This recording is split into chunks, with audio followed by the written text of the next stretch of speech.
L'histoire est écrite par les vainqueurs, et la parole du Maître est travestie par les disciples, faute de pouvoir lui ressembler. Face à ce constat amer que j'esquissais dans le premier épisode de cette tétralogie consacrée au Christ et à la Torah, notre exploration porte aujourd'hui sur un thème fondamental. La relation que Jésus, dit le Christ, a entretenue avec la loi mosaïque. Dans la mémoire collective, la Torah apparaît comme un ensemble de commandements divins révélés à Moïse, pierre angulaire de l'identité juive. Et que sait-on vraiment de la genèse et de la transmission de ce corpus de textes sacrés? Les 10 commandements, perçus comme un fondement moral universel, sont-ils vraiment issus d'une pure révélation divine ou sont-ils le fruit de l'imagination d'un clergé religieux et sacerdotal historiquement situé et intéressé? Et surtout, qu'en est-il du Christ Jésus par rapport à cette loi? Cherche-t-il à la parachever, à la sublimer, à l'enfreindre ou à la réorienter? Dans cet épisode, nous allons parcourir un large éventail de perspectives, depuis la figure de Moïse et la remise de la loi jusqu'au débat contemporain sur l'historicité de ce dernier, qui s'inscrira dans la lignée du premier épisode où je mettais en doute Esdras en tant qu'inspirateur divin d'une loi réformée. Nous verrons que les critiques modernes pointent l'influence de codes juridiques plus anciens, par le biais aussi de théories comme la théorie documentaire. Et les traditions rabbiniques comme apocryphes livrent une autre lecture de cette fameuse loi mosaïque.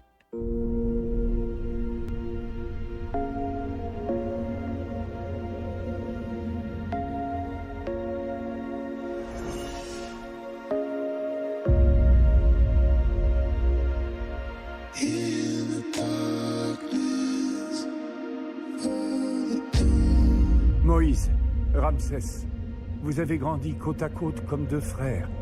Veillez l'un sur l'autre. Toujours. Tu sais que quelque chose ne va pas, tu l'as toujours senti.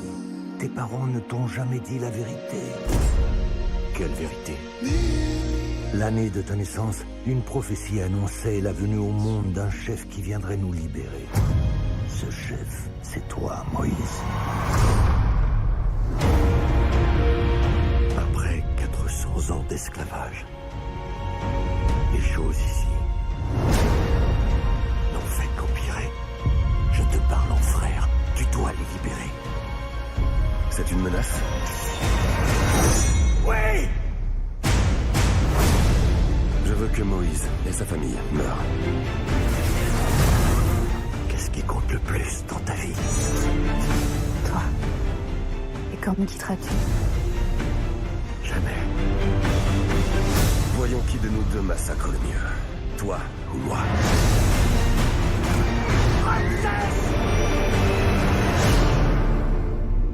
Tu cherches à me rabaisser! Tu n'y arriveras pas! Jamais!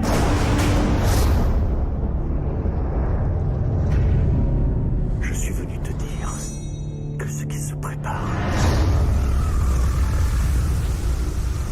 nous dépasse tous les deux. C'est la survie de l'Égypte qui est en jeu, tu comprends?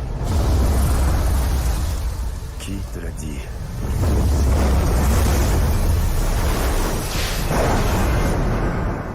Dieu. Je suis un dieu. Je suis un Dieu! Suivez-moi et vous serez libres! Nous allons capturer ces 400 000 esclaves. Il n'est pas question de capturer qui que ce soit. Nous avons une mer devant nous et une armée derrière nous! Préparez-vous!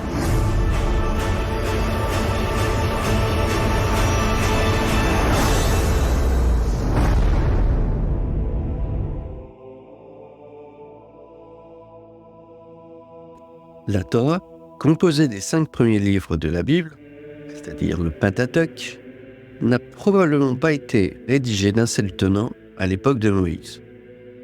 La théorie documentaire surtout en vogue jusque dans les années 70, suggère que plusieurs sources, 4 au total, ont été compilées tardivement après l'exil babylonien, c'est-à-dire au 5e, 6e siècle avant Jésus-Christ.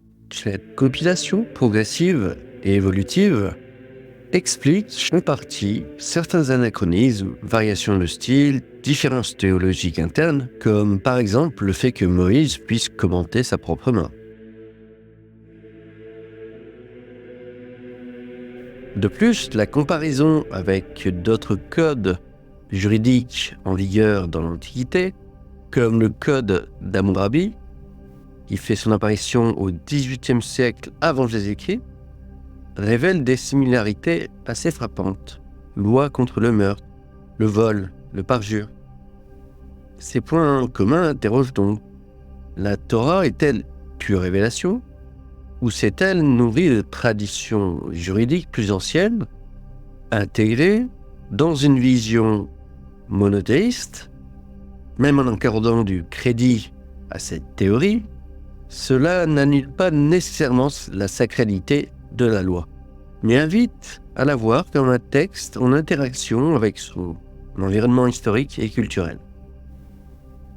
De nombreux spécialistes, qu'ils soient juifs, judéo-chrétiens ou athées d'ailleurs, considèrent la Torah comme un héritage composite, où l'apport divin, selon la foi de chacun, se conjugue avec la main de rédacteurs, scribes et prêtres qui ont organisé, réécrit et interprété ces lois au fil des siècles. Cette perspective historique a nécessairement de grandes implications. En effet, la loi, qu'elle soit divine ou pas, je répète, n'est peut-être pas figée, mais vivante, évolutive et adaptée au contexte socio-culturel d'une époque.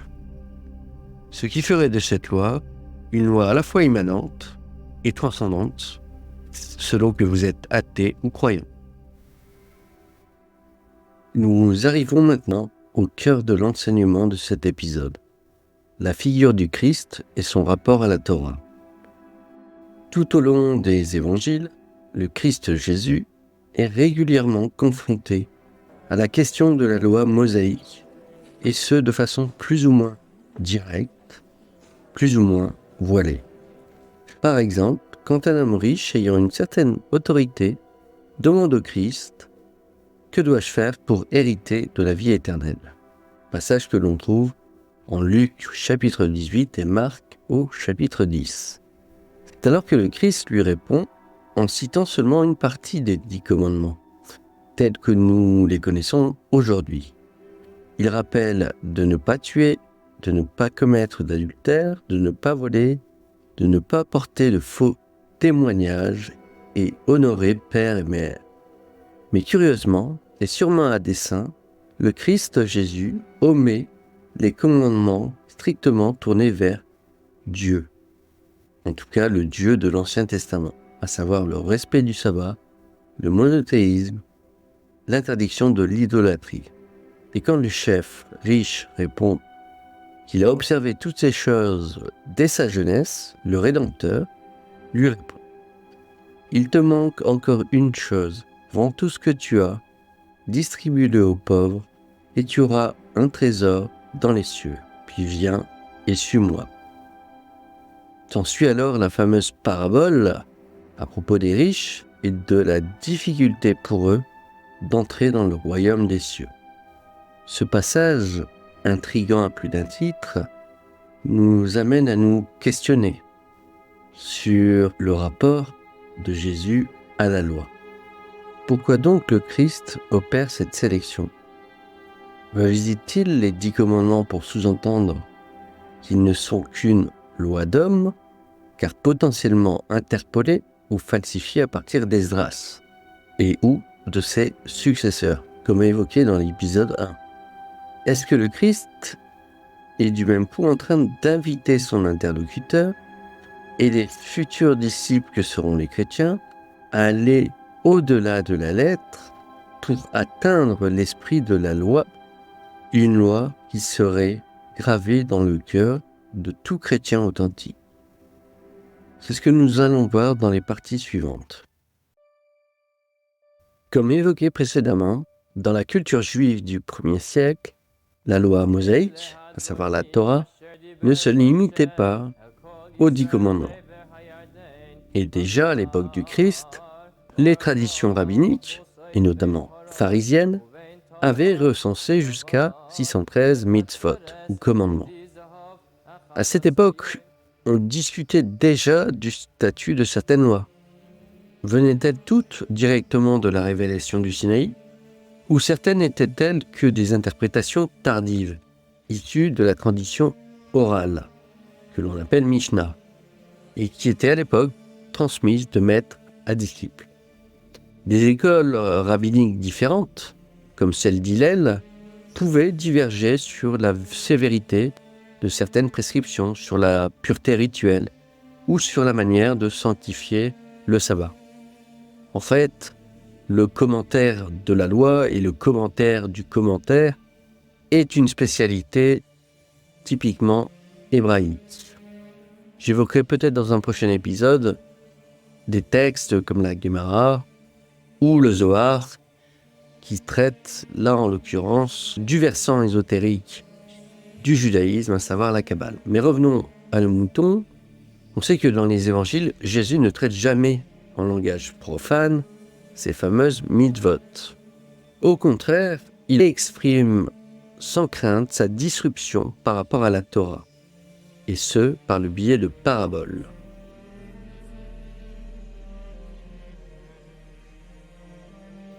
Tantôt il rappelle quelques injonctions clés sur la relation au prochain, tantôt il en retient surtout la dimension d'amour et de miséricorde. Et nombreux sont les versets qui font écho à ces deux dimensions portées de façon cathartique par le Christ. Bref, au lieu d'entrer dans les détails de cette fameuse loi composite, Jésus résume souvent l'ensemble de la loi en 2 axes, qui, il le dit lui-même, n'en font qu'un, à savoir aimer Dieu de tout son cœur et aimer son prochain comme soi-même, qu'on retrouve notamment dans l'évangile de Matthieu au chapitre 22. D'ailleurs, le Christ ne s'y trompe pas, puisqu'il fait une longue litanie en Matthieu 23, où il critique sans retenue la tradition pharisienne. Parallèlement, il ne faut pas oublier que Jésus et ses disciples vivaient dans une société profondément multiculturelle. Depuis Alexandre le Grand, la pensée grecque s'était largement diffusée en Judée, en Galilée et dans tout le Proche-Orient. Des courants philosophiques comme l'épicurisme ou le stoïcisme nourrissaient déjà depuis des siècles des réflexions sur le bonheur, la morale, la métaphysique, la théologie et la relation au Dieu ou à Dieu. Épicure, par exemple, prenait l'ataraxie, l'absence de trouble, libérant l'humain de la crainte des dieux. Et même s'il n'y a pas de preuve formelle que Jésus ait connu et lu les écrits épicuriens, on peut, quoi qu'il en soit, relever des convergences sur des points importants pour tout ce qui concerne, par exemple, la paix intérieure et la critique de l'inquiétude face aux besoins matériels. Ceci dit, chez le Christ, l'horizon reste celui d'un Dieu personnel et bienveillant, très différent des divinités associées à l'épicurisme, ou en tout cas ce que Épicure imaginait. Cette pluralité d'influences n'implique pas que Jésus ait copié ou reformulé ses philosophes, mais illustre un climat culturel où l'on débattait, en Galilée comme ailleurs, déjà de la justice, du bonheur, et de la manière d'être libre dans une société qui n'a pas grand-chose en commun avec notre société contemporaine. Il ne faut pas l'oublier. Par exemple, le rapport à la mort, à la souffrance, était très différent. Et c'est pourquoi le message du Christ était profondément avant-gardiste pour l'époque. À côté de ça, dans l'Empire romain, d'autres mouvances existaient, ce sont les fameux cultes à mystère. qui mettait en scène des rites de communion, de sacrifice ou de renaissance, le plus connu étant le culte de Mitra. Certains historiens ont même comparé la scène, le repas pascal de Jésus, au rituel à la liturgie mitraïque, où le pain, le vin sont dans l'idée un sacrifice salvateur. Ceci dit, on ne sait pas encore déterminer avec exactitude si c'est le christianisme dans sa construction qui a finalement irrigué le culte de Mitra ou si c'est l'inverse, en tout cas pour cet aspect eucharistique.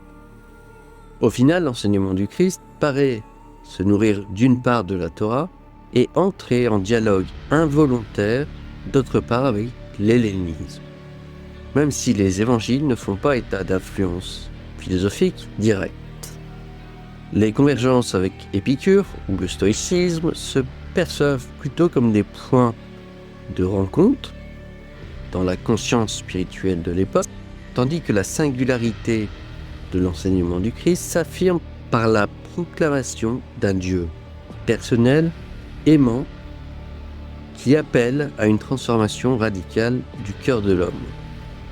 Dans les sections suivantes, nous verrons comment cette double appartenance, juive et hellénistique, se reflète dans les divergences évangéliques, les critiques des différentes sectes gnostiques, ou encore dans les symboles qui apparaissent dans les évangiles, à travers le sabbat ou la crucifixion, qui témoignent à leur manière d'une loi totalement reconsidérée, car dépassée et rendue caduque, précisément par le sacrifice du Christ.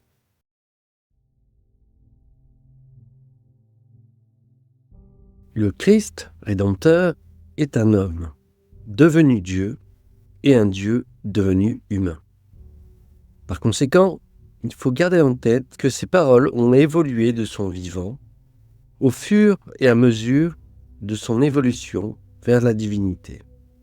Puis, après sa disparition physique, les écrits, comme les évangiles, rapportant ces paroles, ont été interprétés, retranscrites, puis copieusement interpolées, au mieux, sinon volontairement falsifiées, au pire.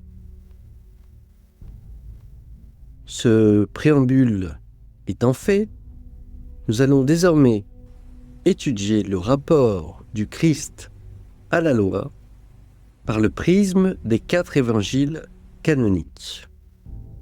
Chacun offrant une perspective sensiblement différente sur le rapport de Jésus à la loi. Dans l'évangile de Matthieu, Jésus est présenté comme celui qui, je cite, n'est pas venu abolir mais accomplir la loi. Cette vision insiste sur la continuité avec l'héritage mosaïque, qui tant est que ce verset fut bien prononcé par Jésus.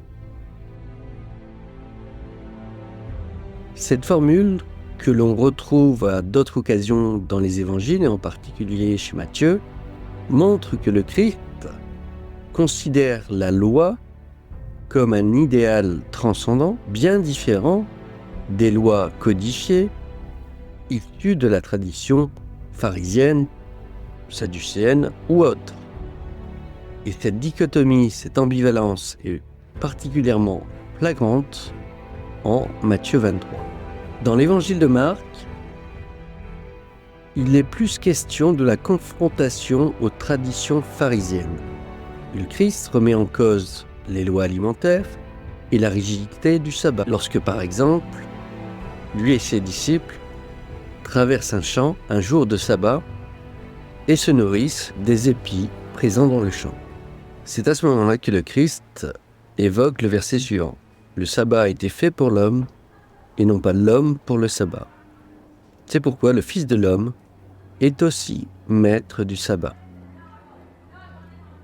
C'est aussi dans l'évangile selon saint Marc que le Christ critique vivement les rituels, en l'occurrence les lois rituelles régissant l'alimentation, qu'il voit comme des superstitions déjà à son époque.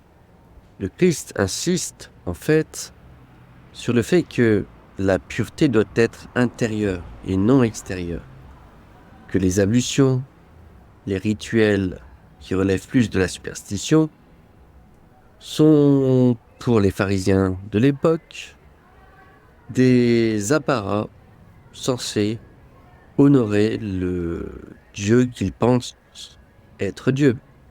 Mais il n'en est rien, comme le Christ le relève à de nombreuses reprises. Passons à l'évangile de Luc désormais.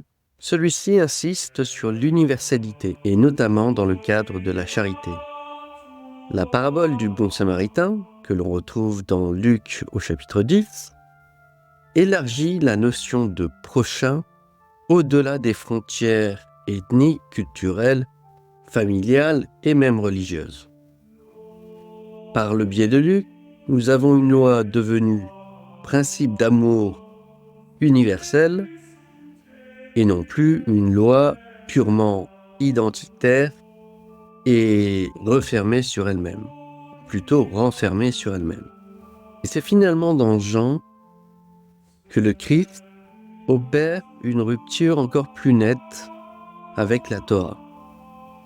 À de nombreuses reprises, de façon plus ou moins voilée, il vient donner un tout autre son de cloche.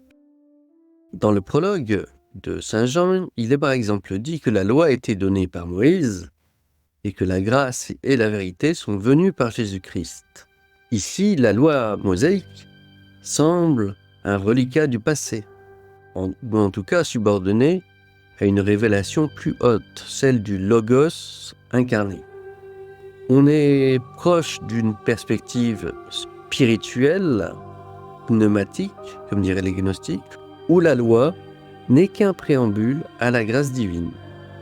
Un peu plus loin dans l'Évangile selon saint Jean, le Christ se veut encore plus radical, car il dit « Tous ceux qui sont venus avant moi sont des voleurs et des brigands, mais les brebis ne les ont point écoutés. » Et au final, il n'est guère étonnant que la position du Christ dans l'Évangile de Jean soit la plus radicale, car c'est aussi l'Évangile le plus gnostique, ce qui me permet d'embrayer avec les perspectives apocryphes et gnostiques par rapport à cette fameuse loi et son rapport avec les enseignements du Christ d'un point de vue gnostique. Les textes apocryphes, surtout gnostiques, vont plus loin dans la critique de la loi. Pour certains groupes gnostiques, la loi mosaïque est l'œuvre d'un démiurge inférieur, qu'ils appellent habituellement Yadal-Baoth, un dieu secondaire qui maintient l'humanité dans l'ignorance et la matière.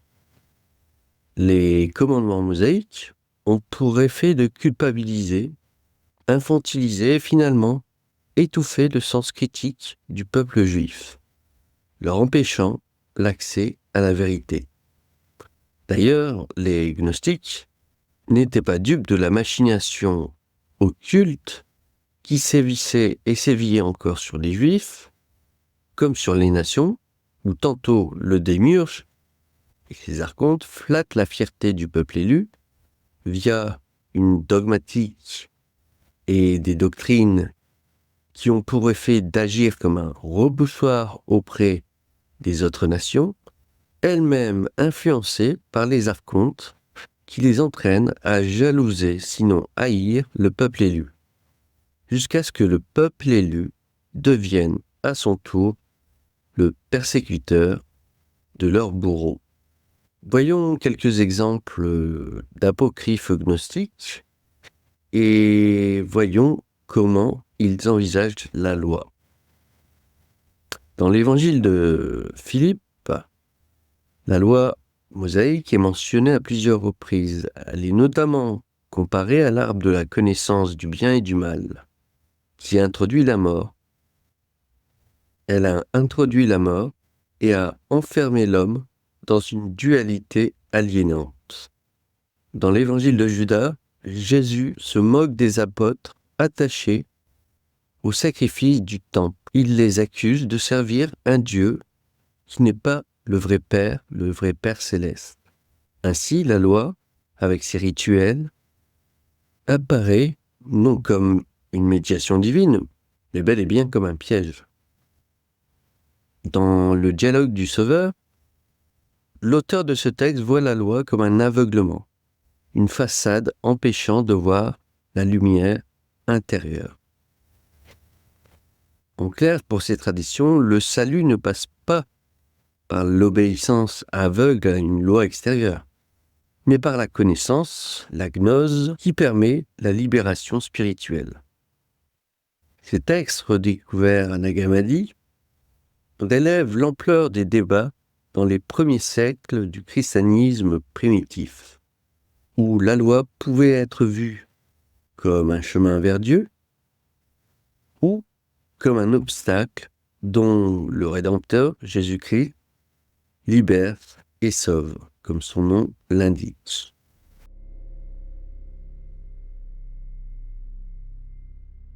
Quand on parle de loi dans la Bible, il y a toujours une confusion plus ou moins importante par rapport à ce que la loi circonscrit. Prenons les 10 commandements, pierre angulaire, où le sabbat occupe une place très particulière. Selon la tradition judéo-chrétienne, il s'agit de sanctifier le 7e jour, en souvenir du repos ou du retrait, selon la traduction, de Dieu par rapport à sa création, et au même titre que la sortie d'Égypte du peuple juif grâce au même prétendu Dieu. Au fil des siècles, des listes minutieuses de ce qu'il est permis ou interdit de faire ce jour-là se sont multipliées, reflétant, comme je l'ai indiqué, une tendance à la codification extrême, manifestation superstitieuse, inutile et dangereuse, que le Rédempteur, qu'on appelle Jésus-Christ, vient dénoncer avec force à de multiples reprises. Par exemple, Jésus transgresse cette tradition d'homme qui est le sabbat en guérissant ce même jour, ce qui provoque l'indignation des scribes et des pharisiens, en clair, du clergé en charge du sacerdoce divin. Il déclare « Le sabbat a été fait pour l'homme et non l'homme pour le sabbat, de sorte que même le Fils de l'homme est maître du sabbat. » En revendiquant la maîtrise du sabbat, dans ce verset de l'évangile de Marc, le Christ déclare sa victoire sur des limitations imposées par le démiurge et éventuellement les archontes et leurs lois. Le Christ incarne alors le pouvoir transcendant capable de libérer les humains ayant reçu la grâce ou l'esprit d'un esclavage à la fois temporel et institutionnel, en l'occurrence par rapport à la loi mosaïque et plus globalement la Torah. Cette approche plutôt gnostique considère la loi extérieure contraire à la loi intérieure, en affirmant que le sabbat n'est pas une fin en soi, mais un moyen d'émancipation spirituelle au service de l'homme avec un grand H. Le Christ enseigne que la loi extérieure ne trouve son sens que dans son alignement avec la connaissance intérieure. L'homme véritable, réintégré, selon la terminaison martiniste, n'est alors plus soumis à la loi et aux traditions cléricales, car il a retrouvé sa liberté dans l'unité avec le Père céleste inconnu. Bref, cette situation extrêmement ambivalente se retrouve aussi avec la crucifixion, qui revêt une symbolique initiatique que je vais désormais aborder.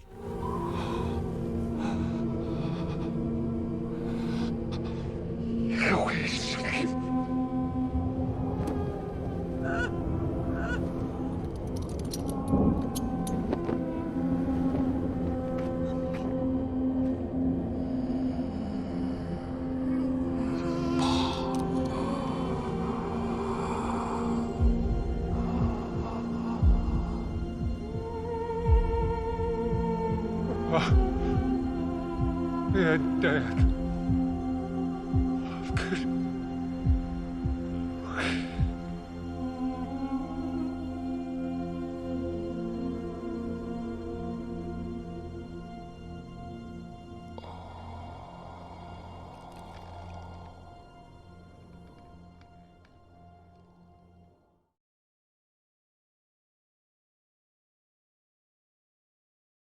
La crucifixion du Rédempteur n'est pas seulement un acte de violence politique ou religieuse. Elle est profondément symbolique, car elle opère à plusieurs niveaux, historiques, spirituels et prophétiques. Elle révèle une tension irréconciliable entre la loi mosaïque, dans son application strictement humaine, et la justice divine incarnée par le Christ. Cette mort, inscrite dans la loi, est décrite dans le Deutéronome. Si tu exécutes un homme qui a commis un crime digne de mort et que tu le pendes à une potence, son cadavre ne passera pas la nuit sur le bois. Tu l'enterreras le jour même, car celui qui est pendu est maudit de Dieu, et tu ne rendras pas impur le pays que l'Éternel ton Dieu te donne en héritage.